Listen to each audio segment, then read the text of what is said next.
Hipster എവിടെയാണ്? ഹിപ്സ്റ്ററിനെ നമുക്ക് എല്ലാവർക്കും അറിയാം അല്ലേ, സോഷ്യൽ മീഡിയ താരം തന്നെയാണ്. ഹിപ്സ്റ്റർ എന്നത് പ്രണവ് രാജ് എന്നാണ് അദ്ദേഹത്തിൻ്റെ പേര്. ഹിപ്സ്റ്റർ എന്നാണ് വിളിപ്പേര്. ഹിപ്സ്റ്റർ ഗെയിമിംഗ് ഒക്കെ യൂട്യൂബിൽ തരംഗമായിരുന്നു. ഹിപ്സ്റ്റർ ഗെയിമൊക്കെ ഒരു കാലത്ത് ഹിപ്സ്റ്ററിൻ്റെ ഒരു വലിയ ആരാധക വൃന്ദം ഉണ്ടായിരുന്നു നമ്മുടെ യുവാക്കൾക്കിടയിൽ. ഹിപ്സ്റ്റർ ഒരു വീഡിയോ ഇട്ട് കഴിഞ്ഞാൽ അത് ലക്ഷക്കണക്കിന് വ്യൂസ് കിട്ടുക, ഹിപ്സ്റ്റർ ഗെയിമിങ്ങിനെ ഫോളോ ചെയ്യുക. പിന്നീട് അതിനുശേഷം ഹിപ്സ്റ്റർ അതിൽ നിന്നൊക്കെ മാറി ഒമേകളിലൊക്കെ പോയി ഒമേകളിലെ വീഡിയോസ് നിരന്തരമായി ഹിപ്സ്റ്റർ പോസ്റ്റ് ചെയ്തുകൊണ്ടിരുന്നു. ഈ ഹിപ്സ്റ്ററിൻ്റെതായ ഒരു ആരാധക കൂട്ടത്തിന് ഉണ്ടാക്കി പ്രണവ് രാജ് എന്നുള്ളത് വേണം പറയാൻ. ഒരു വലിയ ആരാധക കൂട്ടം ഹിപ്സ്റ്ററിനൊപ്പം ഉണ്ടായിരുന്നു. ഒരു വലിയ കൂട്ടം തന്നെ ഉണ്ടായിരുന്നു. ഒരു ഹിപ്സ്റ്റർ ഗെയിമിങ്ങിനെ അല്ലെങ്കിൽ ഹിപ്സ്റ്ററിൻ്റെ സംസാര ശൈലി, ഹിപ്സ്റ്ററിൻ്റെ വീഡിയോസ്, അങ്ങനെ എല്ലാ രീതിയിലും ഹിപ്സ്റ്ററിനെ ഫോളോ ചെയ്യുന്ന ഒരുപാട് ആരാധകരുണ്ടായിരുന്നു. ഞാൻ ഇതിപ്പോൾ പറയാൻ കാരണം ഹിപ്സ്റ്റർ എവിടെ എന്നുള്ളതൊരു ചോദ്യം ഉണ്ടായിരുന്നു അല്ലേ. ഹിപ്സ്റ്ററിനെ കാണാനില്ലായിരുന്നു. ആവേശം എന്ന സിനിമ 2024 റിലീസാവുന്നത്. ഹിപ്സ്റ്ററിനെ അവിടെയാണ് മലയാളി പ്രേക്ഷകർ കാണുന്നത്. അതിനുശേഷം ഹിപ്സ്റ്ററിൻ്റെ ഒരു വിവരവുമില്ല. റിലീസായി, ഹിപ്സ്റ്ററിൻ്റെ പ്രകടനത്തെ ഗംഭീരമായി തന്നെ പ്രേക്ഷകർ വിലയിരുത്തി. ആ സിനിമ തന്നെ എവിടെയാണ് എത്തിപ്പെട്ടതെന്ന് നമുക്കറിയാം. അതിനുശേഷം ഹിപ്സ്റ്ററിനെ പറ്റി ഒരു വിവരമില്ല.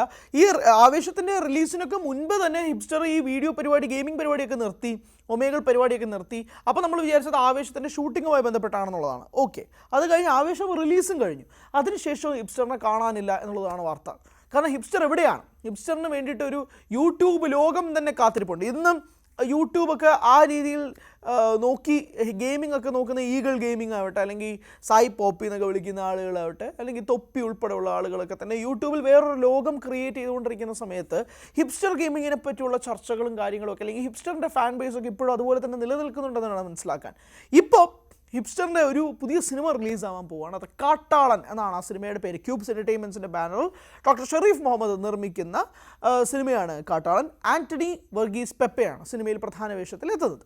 ഈ കാട്ടാളൻ്റെ ചിത്രീകരണം തായ്ലൻഡിലൊക്കെ ആരംഭിച്ചതാണ്. വലിയ ക്യാൻവാസിലാണ് കാട്ടാളൻ വരാൻ പോകുന്നത്. മാർക്കോ എന്ന ചിത്രത്തിന് ശേഷം ക്യൂബ്സ് എൻ്റർടൈൻമെൻറ്റ്സിൻ്റെ രണ്ടാമത്തെ സിനിമയാണ് കാട്ടാളൻ. അപ്പോൾ ഒരു പ്രധാനപ്പെട്ട ടോക്ക് എന്ന് പറയുന്നത് കാട്ടാളൻ ഒരു ബ്രഹ്മാണ്ഡ സിനിമയായിരിക്കും എന്നുള്ളത് തന്നെ. കാരണം കാട്ടാളൻ്റെ പൂജാ ചടങ്ങ് നടന്നത് കൊച്ചിയിൽ വെച്ചിട്ടാണ്. ഒരു ബ്രഹ്മാണ്ഡ പൂജാ ചടങ്ങായിരുന്നു. മലയാള സിനിമയിൽ തന്നെ ഇത്രയും വലിയൊരു പൂജാ ചടങ്ങൊക്കെ ഉണ്ടാവുന്നത് വളരെ വിരളമായിട്ടാണ്. അങ്ങനെയായിരുന്നു കാട്ടാളൻ്റെ പൂജാ ചടങ്ങ് നടന്നത്. അതോടൊപ്പം തന്നെ ഈ സിനിമയ്ക്ക് വേണ്ടിയിട്ടുള്ള ബാക്കിംഗ് ക്യൂബ്സ് എൻ്റർടൈൻമെൻറ്റ്സ് മാർക്കോയ്ക്ക് ശേഷം ഒരു ഭീകരമായ പ്രോഫിറ്റ് ഉണ്ടാക്കുകയും അതിലൂടെ ഈ സിനിമാ മേഖലയെ, പ്രത്യേകിച്ച് കാട്ടാളൻ ഉൾപ്പെടെ, അത് വല്ലാത്ത രീതിയിൽ ഒരു ഉണർവുണ്ടാക്കുക, ഗുണമുണ്ടാക്കുക എന്നുള്ളതൊക്കെ വേണം മനസ്സിലാക്കാൻ. എന്തായാലും ഹിപ്സ്റ്റർ കാട്ടാളനിൽ ജോയിൻ ചെയ്തിട്ടുള്ള ഒരു ക്യാരക്ടർ പോസ്റ്റർ കൂടി കഴിഞ്ഞ ദിവസം പുറത്തു വന്നു. അതോടെയാണ് പല ഹിപ്സ്റ്റർ ആരാധകർക്ക് ഒരു സന്തോഷമാണ്. ഓഫ്, അങ്ങനെ വന്നു അല്ലേ, എവിടെയായിരുന്നു ഇത്രയും നാൾ എന്നുള്ള ചോദ്യങ്ങൾക്കൊക്കെ ഒരു മറുപടി കിട്ടുന്ന രീതിയിലേക്ക് കാര്യങ്ങൾ മാറിയത്. പക്ഷേ ഇപ്പോഴും ഹിപ്സ്റ്റർ ഉണ്ടാക്കിയ ഒരു ഓളം, ഹിപ്സ്റ്റർ ഉണ്ടാക്കിയ ഒരു തരംഗം, ഹിപ്സ്റ്റർ ഉണ്ടാക്കുന്ന അല്ലെങ്കിൽ ഹിപ്സ്റ്ററിൻ്റേതായ ഒരു ഫാൻ ഫോളോയിങ്, ഹിപ്സ്റ്ററിൻ്റെ ഒരു ശൈലിയുണ്ട്, പ്രണവിൻ്റെയൊക്കെ ഒരു ശൈലിയുണ്ട്. അത് വല്ലാതെ പിടിച്ചു നിർത്തുന്ന ഒരു ശൈലിയാണ്.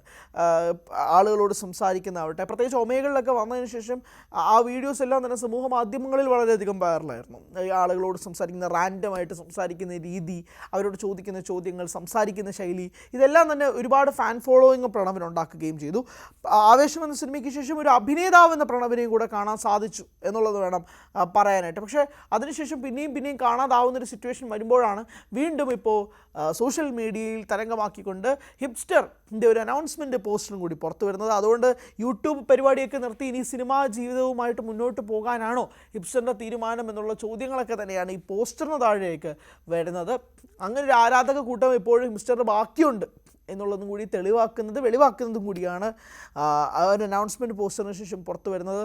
ഇനി ഹിപ്സ്റ്റർ ഗെയിമിംഗ് ഒക്കെ യൂട്യൂബിൽ ഉണ്ടാവുമോ ഇല്ലയോ എന്നൊന്നും അറിയത്തില്ല. പക്ഷേ ഒരു കാലത്ത് മലയാളികളെ ഗെയിമിങ്ങിൻ്റെ ലോകത്തേക്ക് കൊണ്ടുപോയ പ്രധാന വ്യക്തികളിൽ ഒരാളായ ഹിപ്സ്റ്റർ ഗെയിമിംഗ് ലോകത്തേക്ക് വീണ്ടും തിരികെ വരണം എന്നുള്ളതാണ് പല ആരാധകരുടെയും കാത്തിരിപ്പ്.